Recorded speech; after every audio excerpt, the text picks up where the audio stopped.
for joining me today. I would like to answer this question. How can I help someone else if I am not perfect? How can I help someone if I don't know the answer to his questions? How can I be of service to someone else if I haven't figured it out myself? So I'd like to share with you a story that happened to me many years ago. I was a young mother. I had one little baby and expecting another one, high pregnancy, extremely boiling hot weather. The whole apartment was boiling hot. I couldn't even step outside of that little space with the air conditioning on. And I had to make supper, and just couldn't bring myself to go out. And I received a call from a friend of mine, and she said, I'm cooking, I'm making this, I'm making that. And I said to myself, my gosh, she's doing it. I can do it too. So I got up, I went into the boiling hot kitchen, even though I was boiling hot with the central heat inside my stomach. But I did get up and I did go and cook supper. Later on, I talked to my friend and I said, thank you so much for encouraging me to get up and do this. Even though it was boiling hot, I can appreciate you were ready to suffer in order to make supper. And that encouraged me to do the same thing. So she said to me, yeah, but I have air conditioning in my kitchen. And it dawned on me that we were not in the same situation. But the lesson I take from this is, because of what she said, I got up and I did something. Because of what she said, it helped me. She was not in that same situation, but she said something and it helped me. And from that, I really understand that you don't have to be in the exact same situation to help someone. Something is going to help. It's okay. Even if you don't think that you have everything figured out, it doesn't mean you cannot help someone else. Something you will say, or even the power of listening, will help.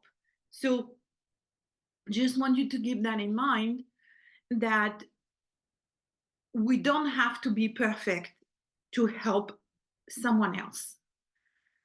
We can have the same questions they have. I just want to say another thing. A lot of people go to therapists, and they think that, and they find it helpful. Maybe they have the notion that the therapist has it all figured out and his life is perfect and he knows what to do in all circumstances and he knows how to react to everything. But it's not true. You can ask any therapist. They have their own issues. They have their own problem. They're not perfect, but they're there to help. And that in itself is helpful to the client. So I just want you to take that into account. The desire to help your brother or sister with whatever you have now is the most important thing. The desire to help and the willingness to step, to either make a call or be in touch. This is what is important. You go to any group therapy and people will tell you, my problems have not been solved, but the fact that somebody listened to me, that helped a lot. And that's what we have to understand. How many people have been saved from suicide just because someone had called them and it made them feel good that someone is thinking about them? When a person gives up and the friends or the family members don't give up, this gives strength to the person. So this is really true caring.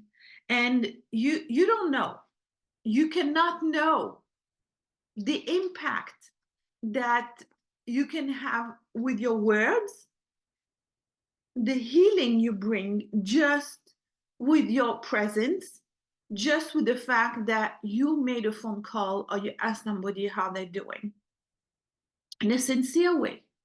When someone is sitting Shiva, we don't go there and start blubbering.